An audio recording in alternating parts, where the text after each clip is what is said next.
Okay, we'll go ahead and call to order Hood River City Council meeting of October 25th, 2021. Just remind anyone in the audience to silence your cell phone or turn it off. And I will do the land acknowledgement and then we'll do the Pledge of Allegiance. As we meet tonight, let us all remember that today we are stewards of the land that has been home to indigenous peoples for thousands of years before the recent arrival of the European heritage dominant culture. We honor this land's ancestors as we go about our business today. And we'll do the pledge.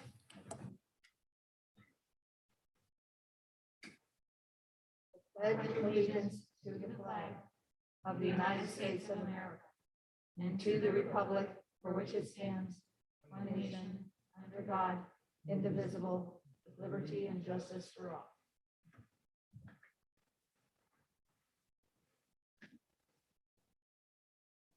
All right, we have one person signed up for a business from the audience. White Buffalo Calf, want to say. You want to?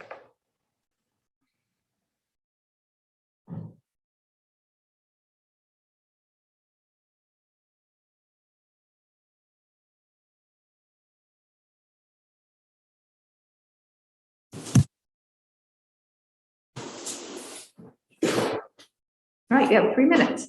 Thank you. Dear Hood River City Council, I still have not received a response from you in regards to my last letter from 2 weeks ago that I read at your meeting on October 12th, 2021. On a separate note, since I have not been able to drive in the state of Oregon for almost a year now and have had to survive in Hood River without a car for that time, I have been enlightened to another issue. This very spiritual and sacred place along the gorge has been turned into a drinker's paradise, exploiting beer and wine manufacturing with breweries and wineries all over in record numbers.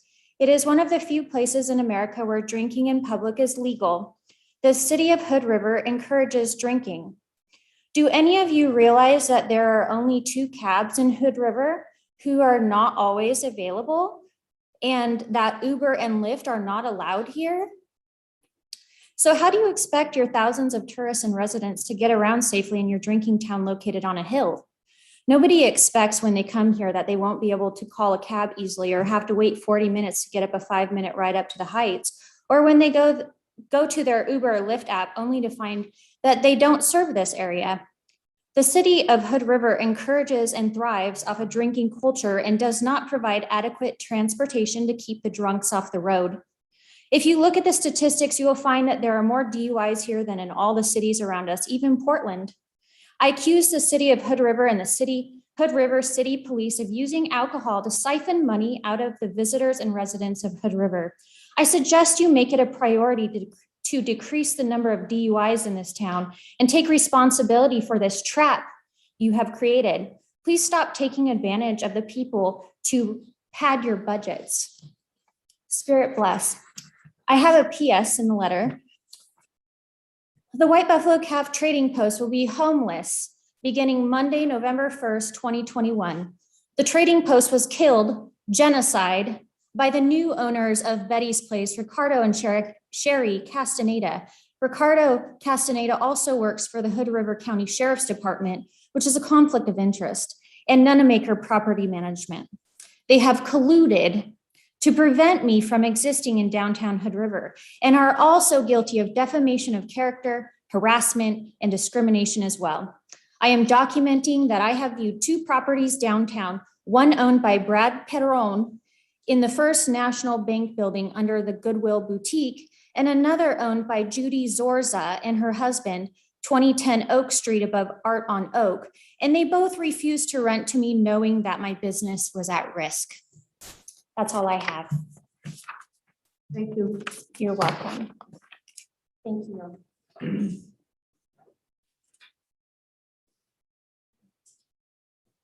All right, our first order of business is we have a presentation from Marla Harvey on Energy Council update.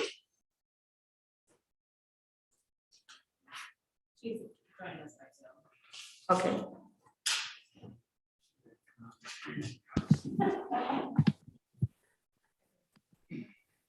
Hi, everybody. I am here, but I'm not able to turn my video on. Can I have that permission? And if not, I'll just share my screen.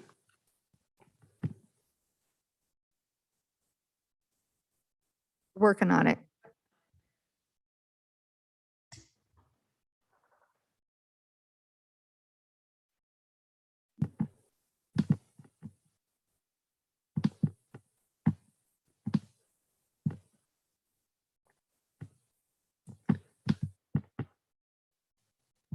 Yeah, try again, Marla, if you can use your video.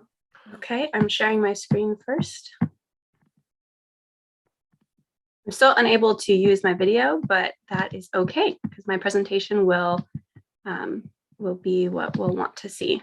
Oh, there it is. We can see you now. Great. Thank you, everybody, for having me today. In June, I gave a general presentation to the Hood River City Council about Energy Council updates broadly in implementation of our 3-year work plan. And given the ongoing interest of increasing communication between the City Council and the Energy Council, I am here to give a general update on ongoing and future opportunities for collaboration on energy plan implementation. Every year, we do provide input around this time to city staff, and we thought it was a good opportunity to present to City Council. I appreciate the time. So just as a reminder, here are the members of the Hood River County Energy Council.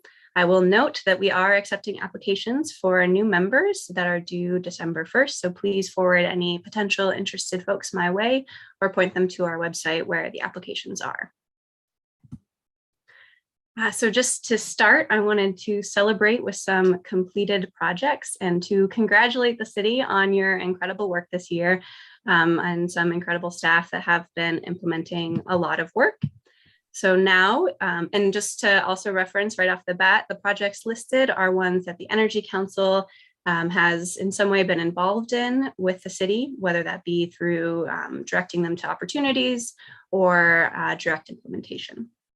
So you completed site evaluations so energy efficiency evaluations of all of your, or majority of your public buildings, which provides you a list of upgrades that you can pursue to increase energy efficiency. We encourage the city to continue to explore all available options and incentives and programs when applicable and when appropriate. We also wanted to congratulate the city on completing your cogeneration assessment at the wastewater treatment plant. While it's disappointing that it's not financially feasible in the short term, we are excited that the city is interested in investigating again in a few years to see if anything has changed. We also encourage the city, and I keep saying we, but the Energy Council also encourages the city to investigate renewable natural gas generation when you reevaluate the wastewater treatment plant. This is an opportunity that has similar benefits and similar considerations, but due to policy updates, it may be, or at the state level, there may be financial positive return on investment. Ongoing, congratulations and thank you to the city for providing funding to continue to pursue feasibility of the hydro project at D and to make it development ready. Also, thank you and congratulations to the city for encouraging energy efficiency and energy resilience in your RFP for the affordable housing project. The Energy Council encourages the city to continue to keep this goal top of mind as you balance the number of important priorities at that development. The Energy Council did recommend working towards net zero energy, given that this is a really important opportunity to bring the benefits of the energy plan to lower income communities, as well as to directly affect the goals of the energy plan broadly. And finally, the Energy Council continues to lead, and the Energy Council has and will continue to provide support to city staff as it considers how to balance those priorities and how to access resources to achieve those goals. The Energy Council continues to pursue a funding for the solar plus storage system at the Hood River Fire Station. The state of Oregon, the federal government, everybody continues to express the importance of resilience as communities address fossil fuel emissions, given the struggles that we have with extreme weather, and that those are going to continue. So the fire station project, if awarded, would allow that building to operate in a extended power outage. So, of course, these are all amazing steps forward, and we commend the city on all of its work. It's pretty incredible with such a small staff. Of course, the city operations is not the only part of the energy plan, and there's a lot more to do. And the city is in a unique opportunity to help meet those community goals. So this is just the baseline data from 2016 energy inventory, reminding everybody of where emissions are coming from. So the top three primarily refer the gasoline and diesel, obviously primarily reflects transportation, and then the ones on the bottom are mostly related to buildings with some other energy users in there as well. So the Energy Council identified a couple of opportunities that we feel could be important opportunities to address the goals, the energy plan goals, but would require some, but only minimal city engagement. Electric vehicles, the trends there are pretty compelling in terms of how quickly the US and the world is transitioning to electric vehicles. It's exciting that the city is interested in this topic and continues to express its support here.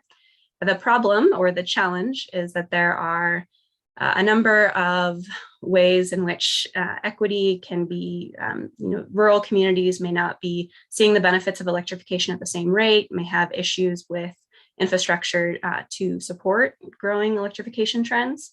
And at the same time, this is a large shift of energy use from gasoline over to electric, and creates a demand on the grid.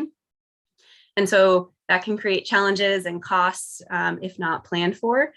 So the Energy Council has developed a partnership with Pacific Northwest Natural Laboratory that we hope will be funded by the Department of Energy, that would provide an assessment of the current trajectory of electric vehicles within our community, as well as identify opportunities to smooth that transition, either by speeding it up and by addressing any potential concerns with the grid.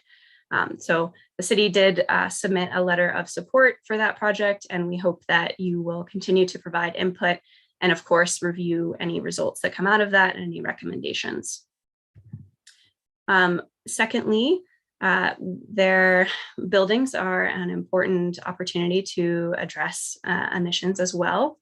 And the Energy Council would like to bring some opportunities for the city's consideration, and with very specific information the city might be interested in terms of its projected effects of affecting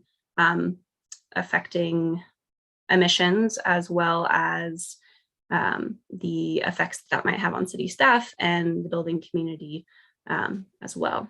So if the city is interested, we would like to engage with you in developing or identifying some potentials for your consideration. And finally, before I transition to questions, I wanted to flag two things for you. I know that there has been interest in understanding how close Hood River is to meeting the goals within the energy plan. The Energy Council will be reviewing an update to the community-wide baseline at its December meeting, and we can forward any information to you after that, so you can have a picture and understanding of where we are. And then the Energy Council will also be updating its 3-year work plan starting in January. And the work plan is just a means of focusing attention. So the energy plan is broad, It's determining, what to prioritize, focusing attention on in the next few years. And we, of course, welcome input, encourage and welcome, and would love any city council member input on that process. So reach out to me, reach out to an energy council member, reach out to Kate McBride, Mayor McBride, if you would like to share anything there. And with that, I will say thank you again for your continued support, and ask if you have any questions.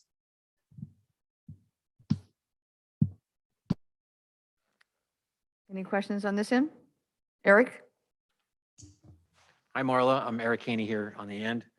I was just curious, thorium, have there been any discussions at among the Energy Council, good, bad, or otherwise, about these thorium small-scale reactors that I've heard about? There have not been, and I am ignorant here, so I would either welcome more information now or in the future, and can definitely run it by some of our developers to see. Well, I wasn't advocating for it. I was just curious. I just heard that there's, as an alternative to uranium, which is very dangerous, thorium is at least rumored to not be as dangerous. It's something that might be 20, 30 years out there or not. I don't know. I was just curious. I'm not an expert. Any questions on Megan? Hi, Marla. Megan Saunders. I guess these are two very unrelated questions, but I'm wondering, as you guys are looking at updated numbers compared to the 2016 baseline, is there any way to separate out, city versus county to see how we've been doing, if we need to be doing more, and within the realms that we can control, or if it's outside of us? I don't recall right now how the numbers were provided to us, but I can check on that. If possible, we will do that. Okay, thank you. And then separately, I think you'd mentioned, in your opportunities that require minimal city engagement to look at residential building stuff. And I guess I'm wondering how you picture that process going. So in my image, there would be a conversation early on to kind of get a feel for general questions that the city council, city staff would, probably city staff, unless city council would like to inform that, would like to have answered. And then the most likely be a consultant hired to, try to get that information and present that.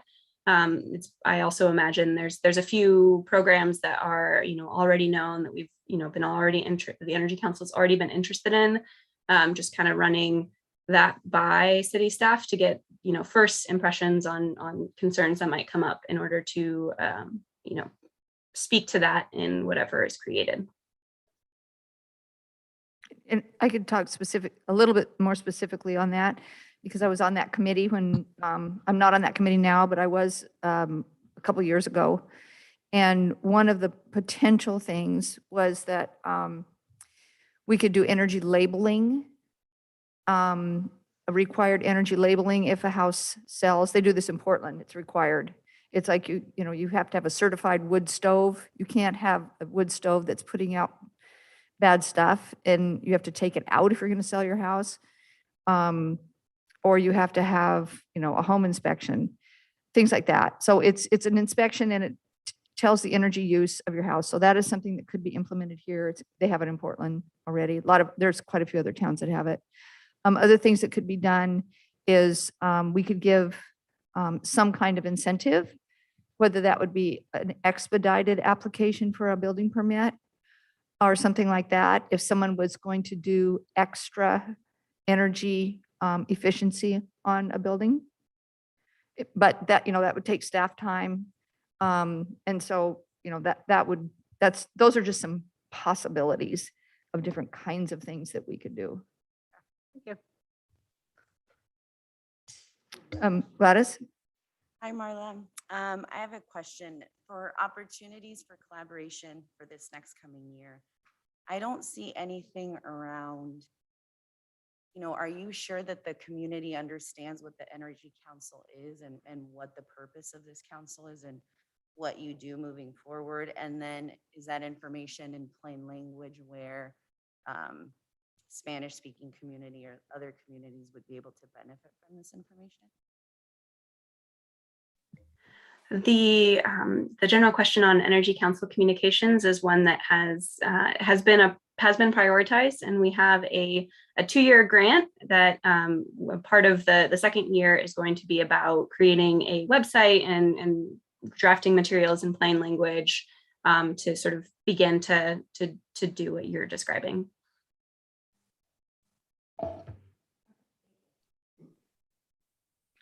Tim? Thanks, Mayor. So you had mentioned that there was an open spot on the council.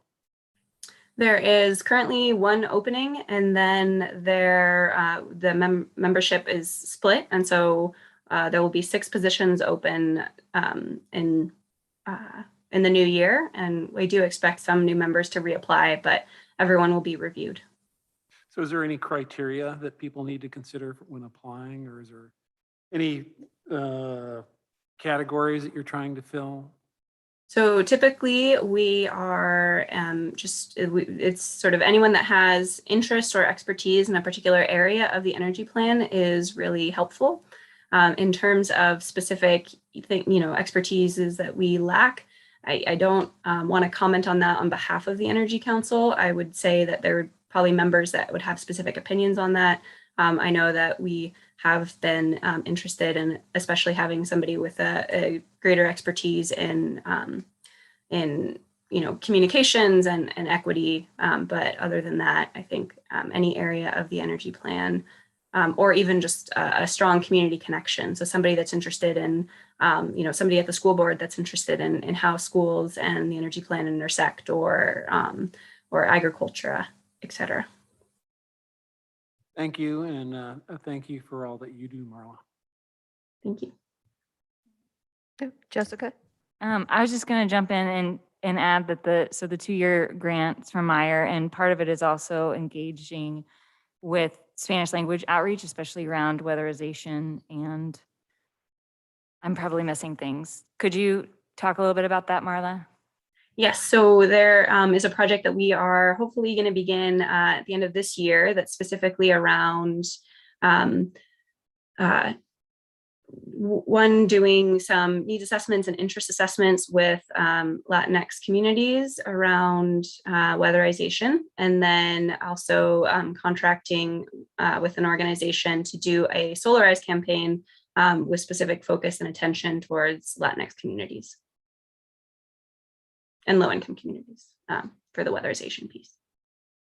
Thanks, Marla. What about the existing work that's happening right now for the Native American community around weatherization? Is that another target audience that you guys are considering in your plan?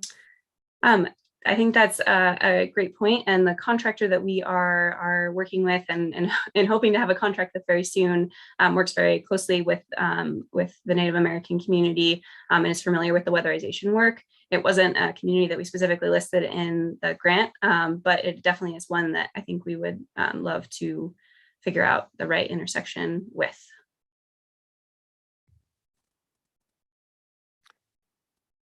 Okay, anyone else? Additional questions? Thanks, Marla. Appreciate it. It's great. Mayor McBride. Thanks for working with us to get done what we're getting done. I'm anxious to see the numbers. All right. We have an update of Parks District reformation process. Mark Hickok, you want to come on up?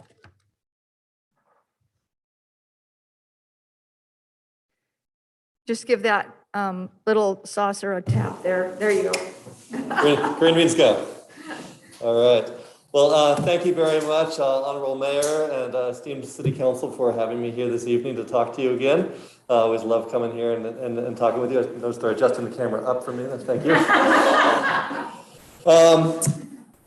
I'm here today to give you a heads up on something that will be coming forward at a future council meeting. And just wanted to start with a little brief history. I know that most of you know this, but anytime I get a chance to tell our story, I like to tell it. So in the mid-1980s, the pool that was owned and operated by the city was falling apart. And a group of citizens came together to form the Parks District in order to save the pool. And a few years later, the Parks District, they approved it by voters. And a few years later, they decided to expand the scope. And so they went back to the voters and asked for permission to provide more parks and recreation services for the community, but did not get any more funding. And so they started doing things like creating the Indian Creek Trail and building the skate park and building out more parks. And today we're taking on community education and many other things, but we are still operating under the same tax rate that we had in 1990. In 1998, Measure 50 happened, which froze our tax rate in place. And it also made it so that we could not raise our permanent tax rate.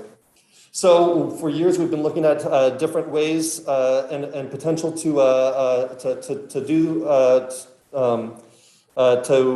change that.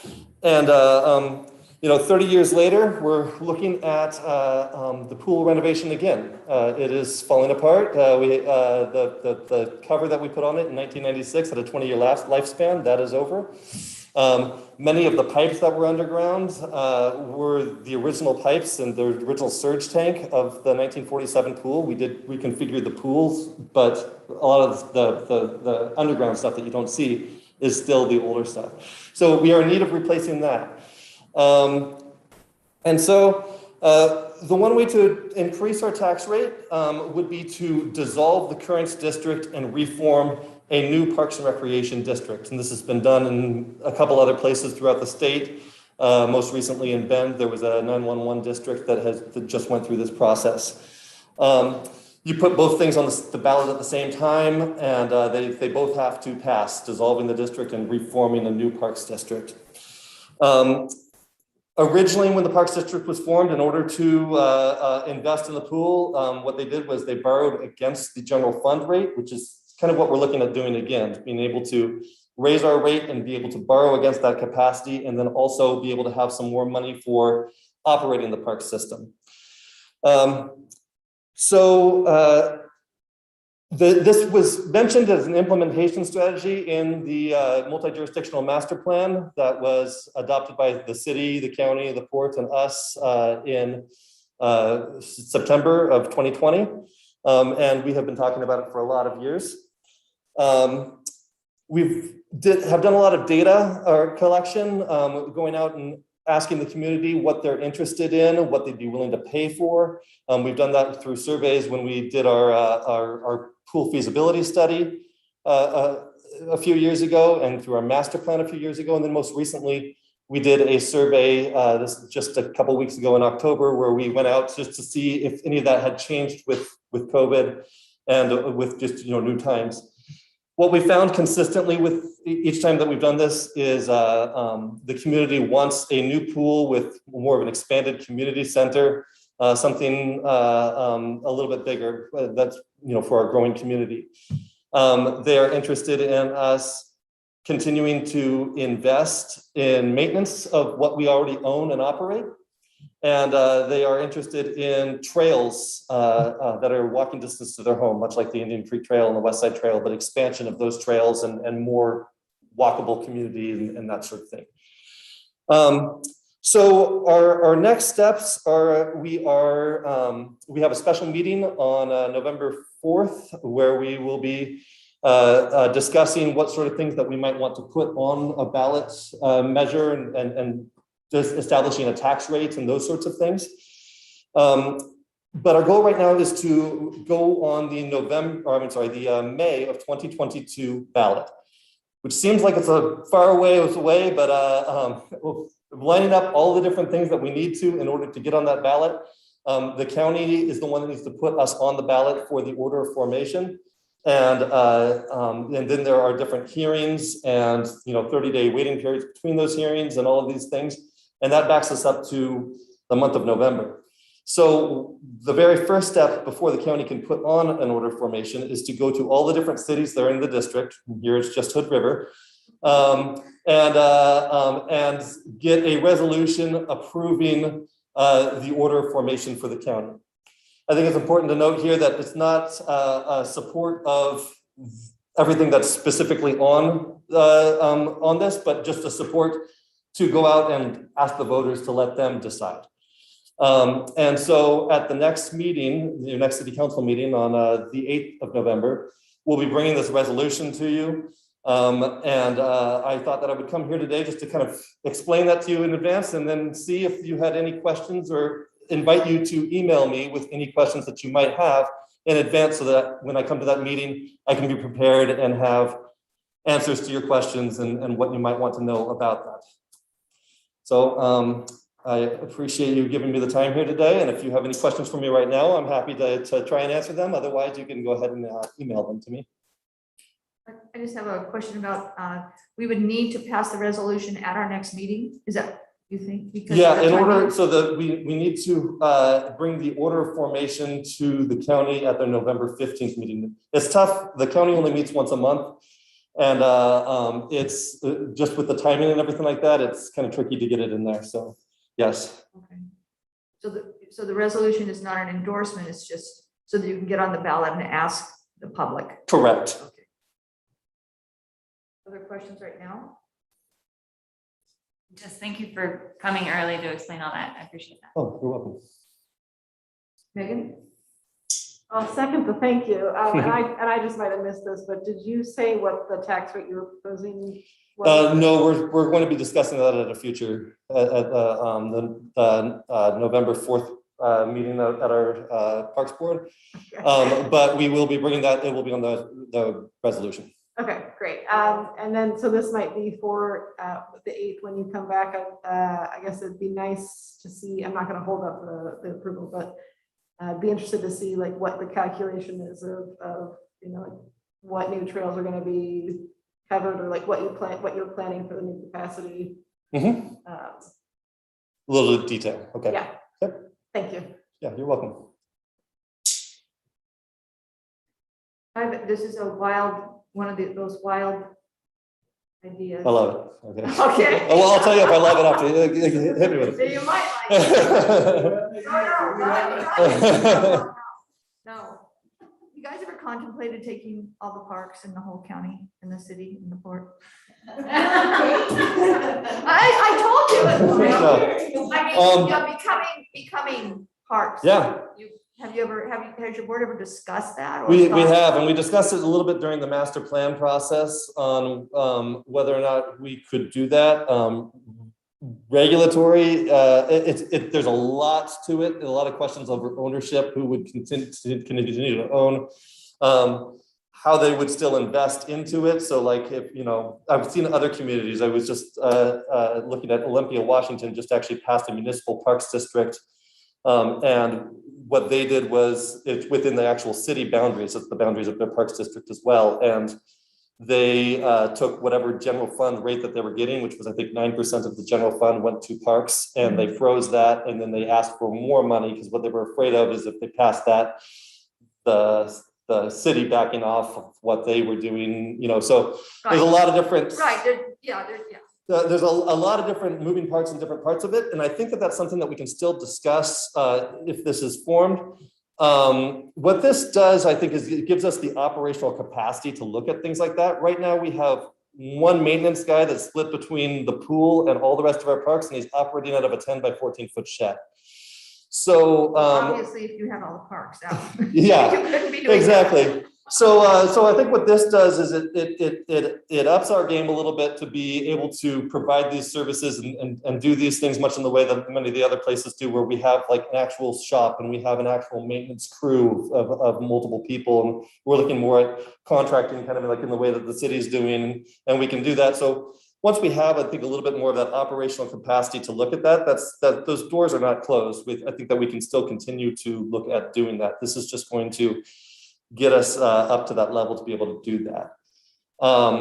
We've talked before about if we were to combine, a couple agencies that don't have enough money to do what they're currently trying to do. It's not as helpful as if we can catch up some and then bring them together, but that's definitely something that we're willing to and actually would like to continue talking about. Yeah, just, Yeah, I mean, it's not a crazy hard- idea at not all. hard what you're doing, I know that, but just, we're thinking, start to think bigger picture. Uh-huh. So maybe some discussion. Yeah, for sure. More questions? Gladys? Well, Kate took my question. Oh. You mentioned that operationally you could, potentially change and what would that look like? I hope that that would also include diversifying staff and ensuring that you have a solid plan for plain language communication to folks. I think if folks really understand, here's that return on your investment of what your dollars are going to do for us all. I think that'd be an added benefit. Yeah, absolutely. And with our survey that we just recently did, we actually contracted with the plain language experts and had that all ran through there and made sure that it was in English and Spanish. And but that is for sure, your points are well taken. Your last survey was well written and very easy to understand. Oh, good.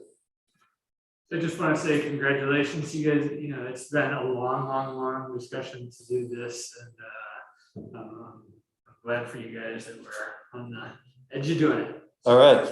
Thank you. Fingers crossed. Yes. All right. I don't see any more hands up, so thank you, Mark. All right. Thank you. Appreciate it. All right. We have one public hearing this evening, and I'm going to read part of this at least. I don't know if I have to do the whole thing. An ordinance amending Title 12, Public Utilities, Chapter 12.06, uniform requirements for the users of city-owned treatment works regarding pre-treatment of wastewater of the Hood River Municipal Code. This is the time scheduled for a public hearing on Ordinance 2064, amending Title 12, Public Utilities, Chapter 12.06, uniform requirements for the users of city-owned treatment works regarding pre-treatment of wastewater of the Hood River Municipal Code to make the city's pre-treatment requirements and procedures for wastewater pre-treatment consistent with current state and federal law. Is there anyone this evening that wants to give us public testimony on this particular item? No. Okay.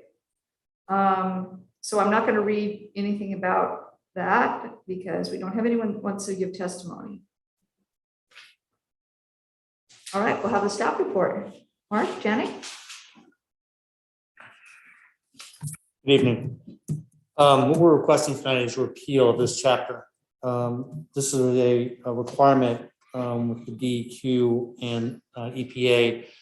The city recently received a 5-year permit in late 2020.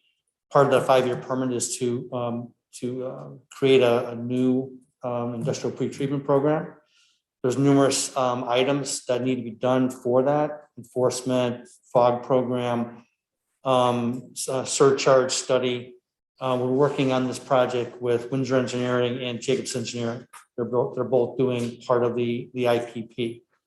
An important part is updating our code. And as you can see, our changes on this particular chapter, it wasn't an amendment we could do. Firstly, the entire chapter changed. So that's why we're requesting repeal. That's why the public hearing is required. So just in general, in order to stay consistent with the federal and state regulations, as well as our permit, this chapter needs to be repealed, as well as some other items. This is an important part of us proceeding with our new IPP program. It hasn't been changed since about 1995, 96.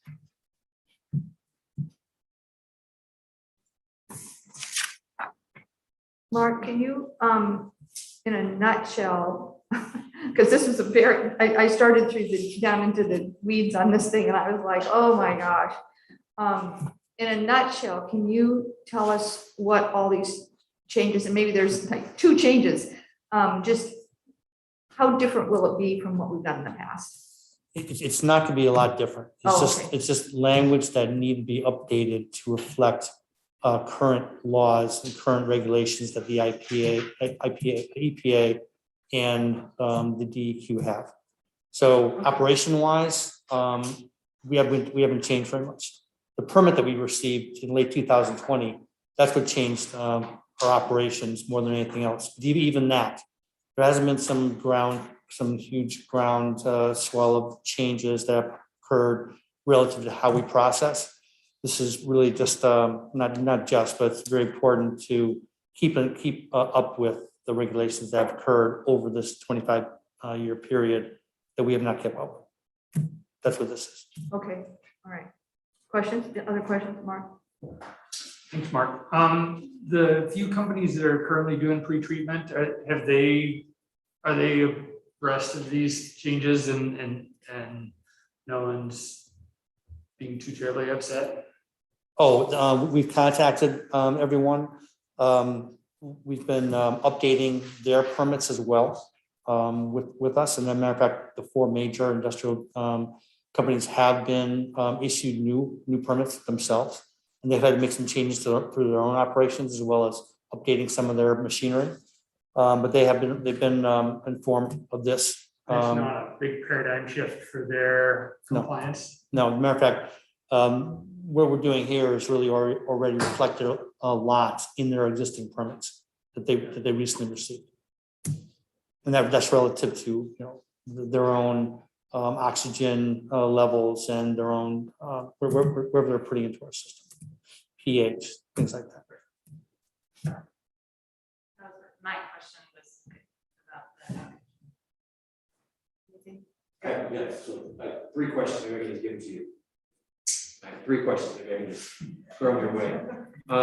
First, you mentioned just a moment ago that this is repealing, but I'm understanding the red line version, we're really amending. I just want to make sure I'm understanding the act we're doing. We're amending the ordinance, not repealing. Number 2, I wondered if you could just describe what the public, because this is a hearing happening right now, as I understand. So what's just the public notice, and to Mark's point, just want to make sure the world is aware of what we're doing and kind of what the city's done to put affected people on notice of what we're doing tonight. And third, one of the, maybe it's a little in the weeds, but one of the changes in the red lines, it looked like we're changing sort of the responsible parties for compliance from maybe businesses to all individuals. I was thinking of the residential user flushing something down the toilet. I was just curious, does this act now as amended, or is this ordinance, how, if at all, does it actually impact the residential user would say their toilet or sink? Okay. Well, the first question about repealing relative to amendment or repealing. Dan, do you want to answer that question? Sure. This is a complete repeal and replacement. We've had this program, what the red line version shows, we've had this program in place, and we could do a piecemeal revision, but it was just too comprehensive. So this is a repeal and replace what we already have. We do have a program in place.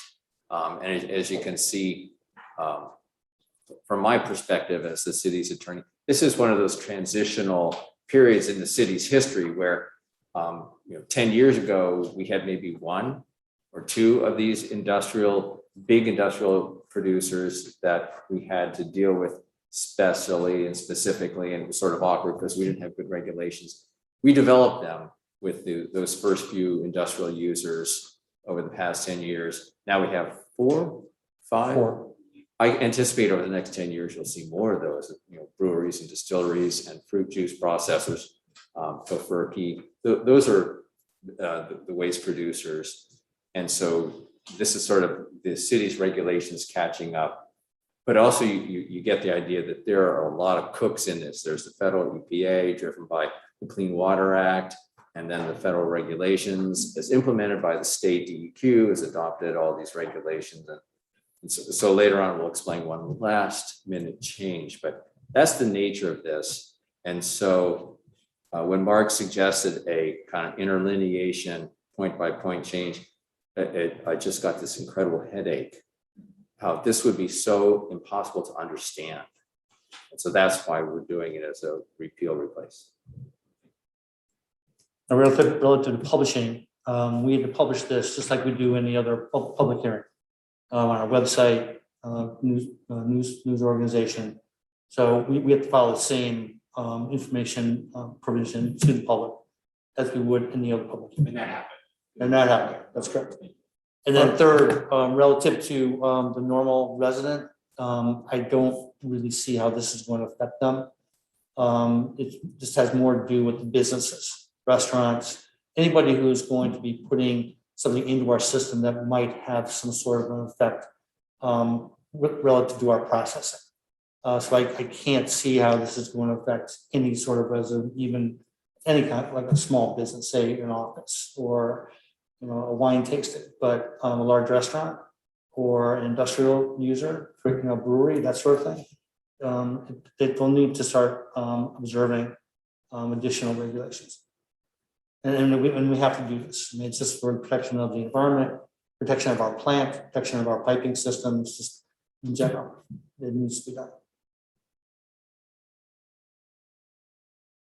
I think you just touched on it, but I guess I just wanted to be very clear. If we didn't pass this, we would be in violation of our DEQ permit for the wastewater treatment plant? That's correct. Okay, thank you.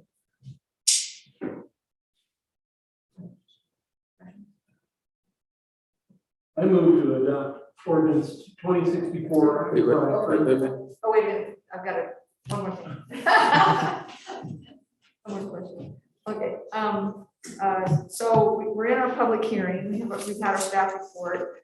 I've asked if there was any one that wanted to speak from the audience, but there was not anyone that wanted to speak from the audience. No one was to testify. And did you want to add anything else, Mark? You've given us everything you needed to do this. Okay, all right. So this concludes the public testimony and oral argument portion of this hearing. I'll now close the public testimony portion of this hearing at 6:46. And we will have deliberations. So And Mayor, we want to specifically note this small revision that was put in front of each one of the city councilors tonight. oh, okay. There was a revision on a sheet here that was in front of us. Hopefully labeled final revision. Yes. So this is not intended to be a substantive change. In fact, it's meant to specifically mean that the city will continue to have a practice that has always followed. Because we're iteratively, we've started with our code, made a lot of changes throughout it, which made the mechanics of repeal and replace the simplest and easiest. Mm-hmm. But it did start with our existing program, and that had a may levy up to $1,000 for each violation. The DEQ said that we have to exactly mirror the federal government to a shall charge at least $1,000, which is not what we want to do for every single violation. So we made one other precision adjustment. We added the word civil so that it's very clear that it's not anyone who violates anything in the ordinance immediately gets $1,000. It's just specifically these civil violations, and that mirrors exactly what we do today. We start off with a lower level of administrative correction and enforcement, much lower fines, and then this is going to be a second level. So we want to make sure that that's absolutely clear that that's what we have done, that's what we will continue to do. But in this specific section, we need to add that shall with the $1,000 for this sort of higher level infraction in order for the DEQ person to approve that we have the correct language as stated in the model, in their model. So, Which is a federal regulation. Which is federal regulation. And this, if you look in your packet, page 82 is the red line page where this is the tweak to section 12.06.1102A. So if the council is inclined to approve this and adopt it for first reading, we ask that the motion reflect that this paragraph will have this slightly different language from version of the ordinance that was posted a week ago. We got these comments from DEQ on Friday afternoon. Okay, that's why you're bringing it Right. in a separate sheet, because DEQ commented on We had Friday. written this to be as crystal clear as we could to keep the city in the driver's seat with regard to imposition of fines. They said, no, no, no, no.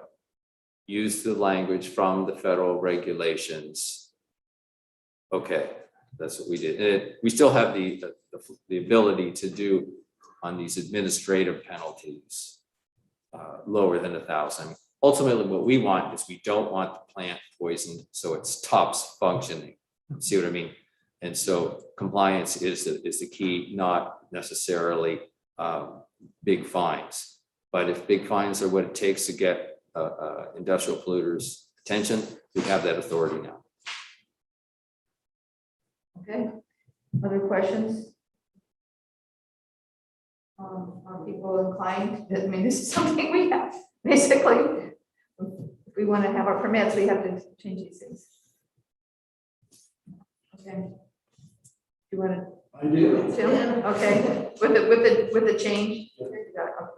I move to adopt ordinance 2064 and provide first reading during the work session under a city recorder and including the final revisions to ordinance 2064 from the version posted prior to October 25th. 2021 regular meeting, section 12.06.110 2A, new and revised language. I second. All right, Tim's made a motion and Gladys has seconded that motion to approve ordinance 2064 with the revisions that we were given under section 12.06.1102A, new and revised language is underlined under the civil penalties. Additional discussion? Do we need to do a roll call on this, or is? I believe that'll be after the reading. When you do the actual ordinance adoption in the regular Okay, session. we don't for this part, but then it'll go. A to voice the vote is recorder. fine at this point to put it on the for the first reading. Okay, all those in favor, say aye. Aye. Opposed? Abstaining? Chair votes aye. All right. We'll open the work session. Do we have anything on the work session this evening? We do not. Okay. So we'll close the work session and we'll open the regular council meeting. Any agenda additions or corrections? Mayor, we do not have any agenda additions or corrections. All right. Consent agenda. I move we approve the consent agenda. Second that. Megan has made a motion to approve the consent agenda and Jessica has seconded that. All those in favor, say aye. Chair votes aye. Regular business, capital park improvement plan and related policies. Mark, Jenny?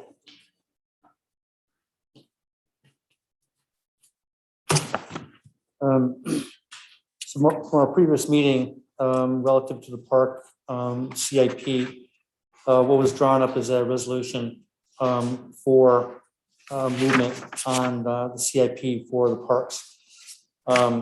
Specifically on the 6 whereas, I think the council's concern relative to money spent, possible volunteer involvement. The resolution reflects the council's concern on that. So we have tonight is resolution for your consideration relative to the park CIP. So non-binding in reality, budget wise, maybe in the budget coming this year, you'll put something in there. We already have started investigating some safety measures at Collinsfield Casino. Great. You and Will worked on that resolution, or you did that well? Yeah, so we both listened to the council's priority to one, focus on general fund appropriations for safety related fixes first. So ensuring that everyone in the city has a safe place to recreate.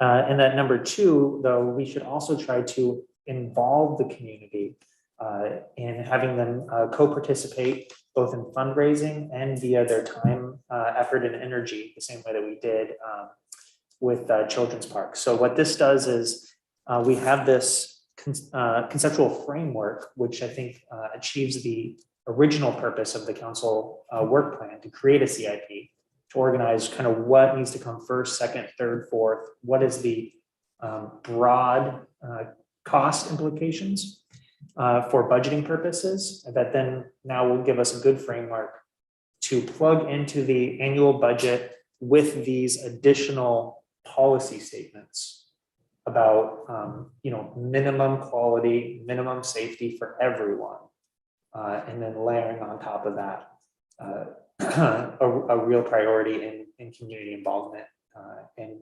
co-participation in the sort of creation of our parks together.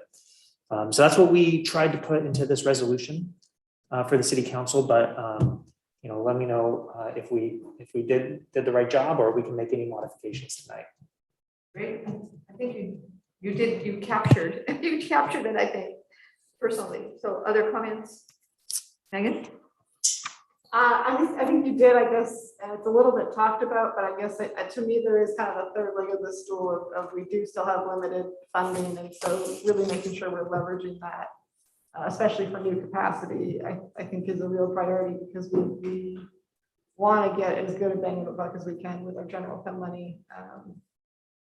And so I know it's talked about a bit of like leveraging grant funds, but I do want to highlight that. I think it's really important that we're not just getting volunteers out there to get volunteers, but that we are leveraging our limited, resources and money and making a good park out of it.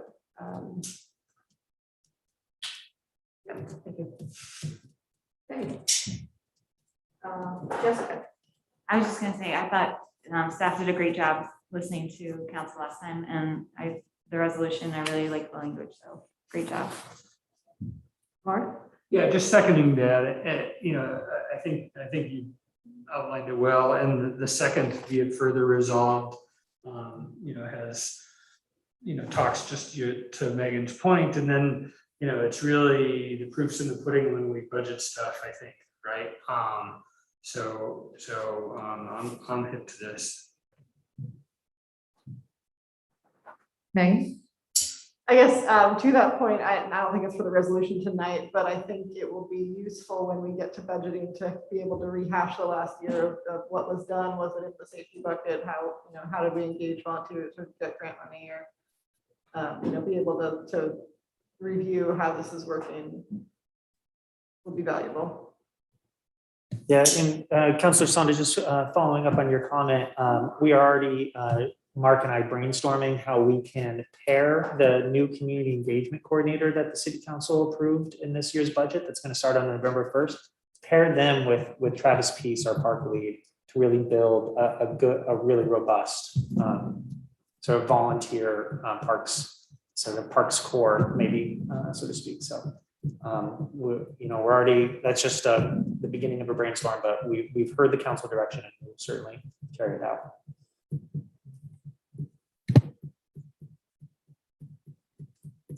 Just an interesting comment. Abigail will start next week. And one of her questions was, do you have an ongoing nonprofit parks committee that does these kinds of things? And so she was already, as we were talking about this, she's like, and we don't, they've kind of been ad hoc committees that have come up for specific parks, for Waterfront Park or Children's Park, but not anything ongoing for parks in general. That would be a citizen committee. So it was an interesting idea anyway. And now we have stipend dollars to help with the time, transportation, and daycare expenses that they may be facing, so. All right, I move to approve resolution 2021-15, establishing a park CIP and related policy directives. I'll second that. Gladys has made the motion to approve resolution 2021-15, establishing park CIP and related policy directives. And Megan has seconded. Any additional discussion? All those in favor? Aye. Opposed? Abstain? Chair votes aye. All right.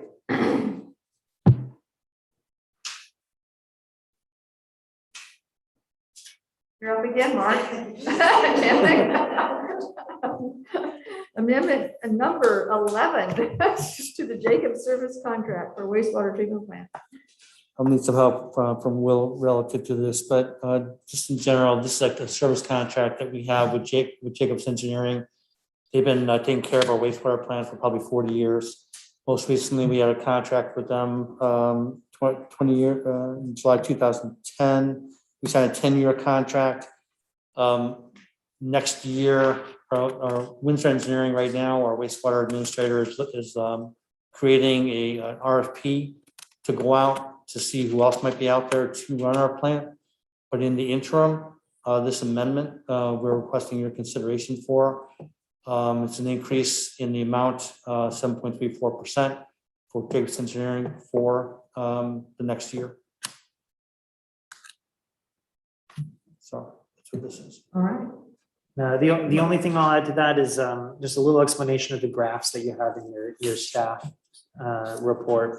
That's the monthly charge for on the left graph there, going all the way back to 2004. So it increases every year and it's just kind of picked up in the last couple of years.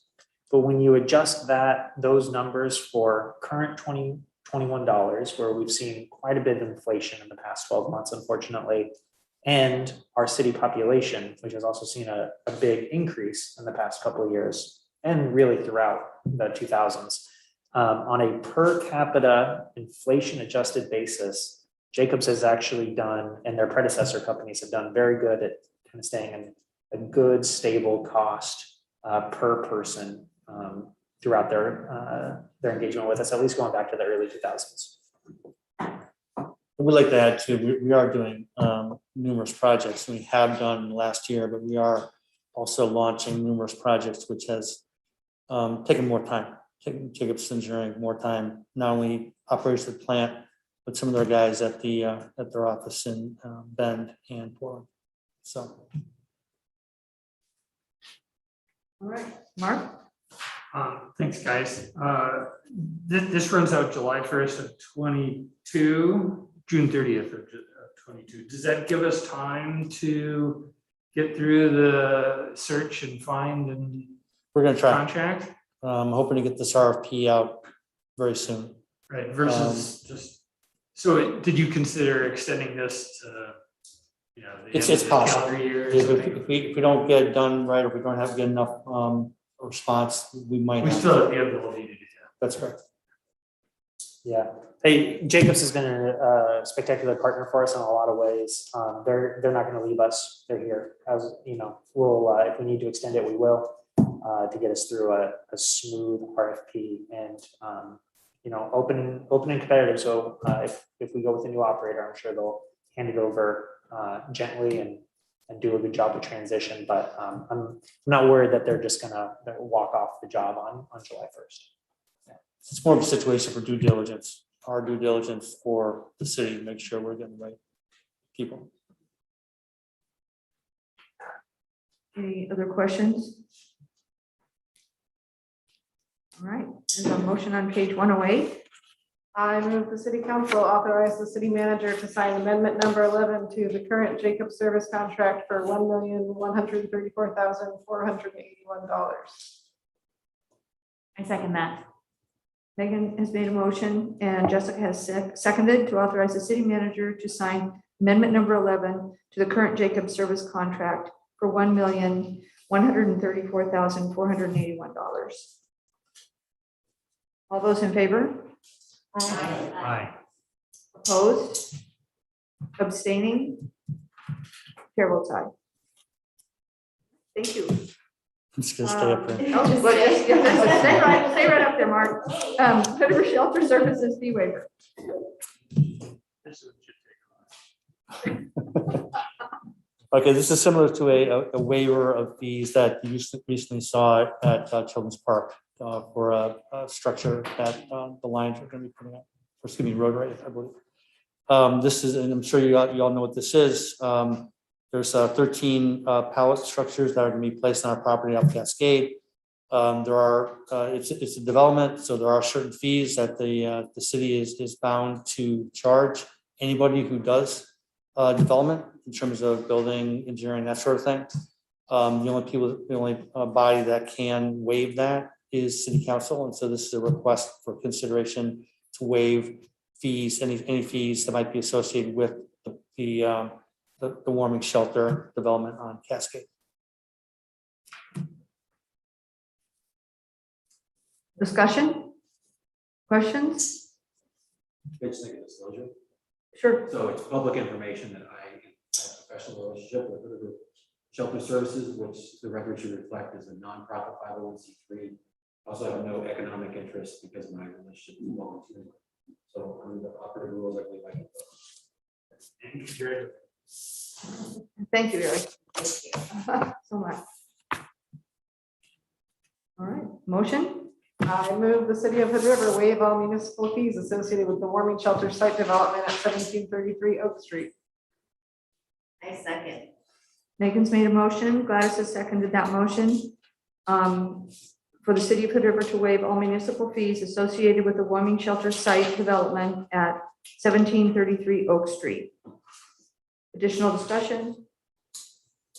All those in favor? Aye. Opposed? Abstain? Chair votes aye. All right. Reading of ordinance 2064, industrial pretreatment for the first time. Mayor, we're going to have Mark Janik read this one. So it was because of a internet outage that was posted one day later than was necessary to read by title only. So we have Public Works Director to read the full ordinance as required by the Hood River City Charter. It doesn't say the Public Works Director has to do it. Okay. But we'll still do the roll count. We'll still do the roll count at the end, okay. So Your Honor, I'd like to entertain a motion for the first reading of ordinance 2064. We have to. So moved. Motion is second. Second. You have a motion? Oh. We have a motion by Megan, a second by Mark, third by Tim. For the reading of ordinance 2064, industrial pretreatment for the first time. Okay. Do we vote now? Yeah. Aye. Sorry. Councilor Rivera? Aye. Councilor Haney? Aye. Councilor Saunders? Aye. Councilor Cunningham? Aye. Councilor Miller? Yes. Your Honor. Yes. Your Honor. Great. An ordinance number 2064, an ordinance amending Title 12, Public Utilities, Chapter 12.06, uniform requirements for the users of city-owned treatment works regarding pretreatment of wastewater of Hood River Municipal Code, and to make the city's pretreatment requirements and procedures for wastewater pretreatment consistent with current state and federal law. The Hood River City Council finds as follows. Whereas state and federal laws, including the Clean Water Act, 33 United States Code 1251, and the General Pretreatment Regulations, 40 Code of Federal Regulations, Part 403, provide requirements and minimum limitations for all public pretreatment of wastewater throughout the state. And Hood River has codified this authority in Chapter 12.06 of the Hood River Municipal Code. And whereas the city's public pretreatment of wastewater procedures, when adopted and amended from time to time, are intended to keep pace with changes in state and federal law. And it has been several years since the city's public pretreatment of wastewater requirements were amended to reflect increased regulations as incorporated into federal and state law. And whereas federal and state law provide increased safety requirements for wastewater pretreatment, because of recognition of the necessity of increased environmental considerations. And whereas the Oregon legislature routinely enacts federal changes to existing environmental laws, including wastewater pretreatment, that establish higher thresholds for commercial effluent and treatment of such effluent to comply with federal law.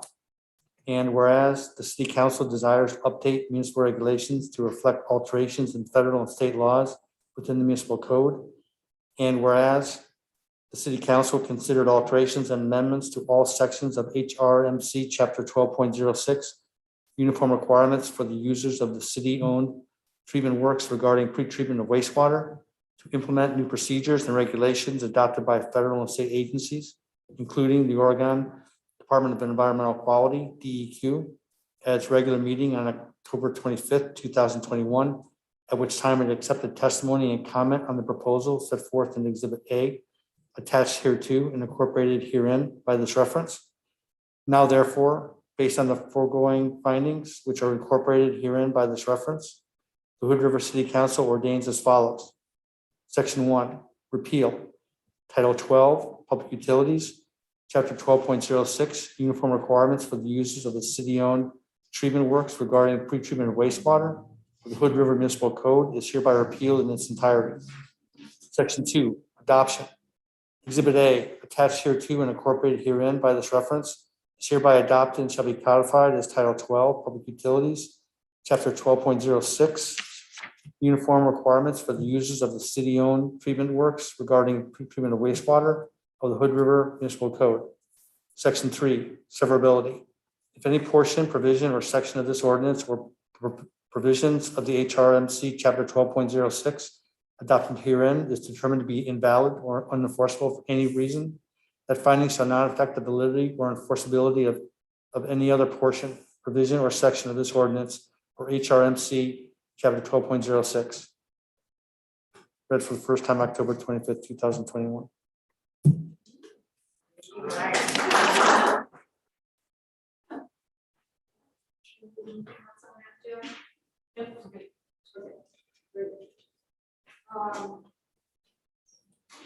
Therefore, I don't have a whole lot today. I guess I have a question. Well, the RFP process for Rand Road, we're getting down to the data now. We received 2 proposals before 5 p.m. today, and they are sealed on Kevin Liberty's desk right now. And I'm very excited to open them up tomorrow. Okay, that is very exciting. I thought today was the day, but I wasn't 100% sure. I guess the main thing is Abigail Elder will start next week. But I just want to thank you, Will, for your service being the interim director. You know, you just kept everything so smooth through the whole summer. You know, everything that was going on. And it's been a pleasure to work with you this summer as an interim director. It's been really great. Thank you so much.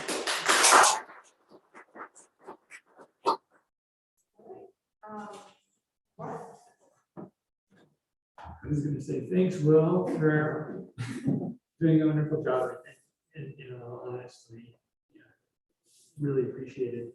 Having a new city manager is such a big thing for a city, and the interim period is a little scary, and you guys were just pros through the whole thing. And you know, from top to bottom, it was very comforting as a counselor to the community. So, so thanks. And the Red Sox and the Giants didn't make it to the World Series, so we'll have to root for the Astros. Let's do it. Which direction now? Yeah. I feel like fair. Well, yeah, I very much second all of that. Will, super appreciated. Would have been a really rough transition otherwise, and this was really great. And I don't think it's going to necessarily end on the first necessarily. But, so yeah, I think the only thing I had, well, I did attend the county meeting, but I don't remember anything relevant for you guys. So I'll try to think about that for next time. But the Housing Task Force had its second meeting a week or two ago, which I think went really well. I'd say we definitely succeeded in having a wide diversity of opinions on the task force. So it's a really good range of different priorities of, rental versus ownership, different income levels, different forms of housing, apartment versus single family dwelling, locations around town, density around town. So I think we're just starting to actually get beyond, the knowledge level to move it into discussion. And I think it's going to be really exciting moving forward. And probably really hard because I think everyone has really valid points and everything's a priority and housing is really needed. So how do we decide what our actual top priorities and goals are is going to be interesting. And I may be coming back to you guys with some questions around that, depending on how the conversation goes. But so far I think it's going really well and I think it's positive. I don't have anything else. Great, thanks. Jessica? Nothing for me tonight, Mayor. Thank you. Tim? Thanks, Will. It's, it's just unbelievably excellent job getting this serious. Much appreciated. Eric?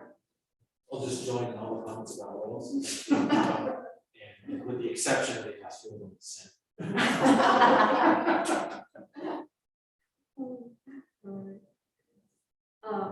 Gladys? Thank you, Will. I appreciate you and all your time. I just read that 4 or 5 different weather forecasters are talking about what the winter might look like in Portland. And I thought if any of those are even close to correct, we're going to be in for a winter here. Yeah, it's 4 to 12 inches of snow in Portland, numerous very cold snaps possible. It's like, oh my gosh. So you know what the gorge might look like in that case, but probably not coming till January. I'm glad we have Zoom if we need it.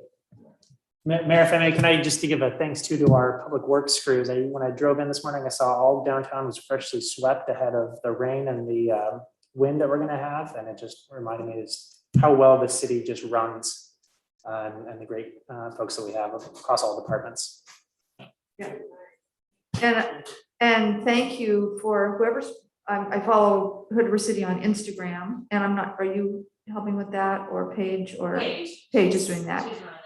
Yeah, putting some things on there about, don't put the leaves in the gutters and make sure you get your branches ready. And I think, make sure that people park on the right side of the street when it snows. And I think those messages are really, really good. And, maybe we can partner with a newspaper to make sure that we can try and get people to follow us on social media, because some of those informations, about, well, we aren't going to have garbage this week because we've got 2 feet of snow or something like that. I think those are really important. People follow that stuff on social media. So I think that's going to be really important if we have some bad storms. Or even a day in the life of Mayor McBride. I don't know about that, but all right. I think we can adjourn. It is, oh my gosh, 18 minutes after 7. It might be a record.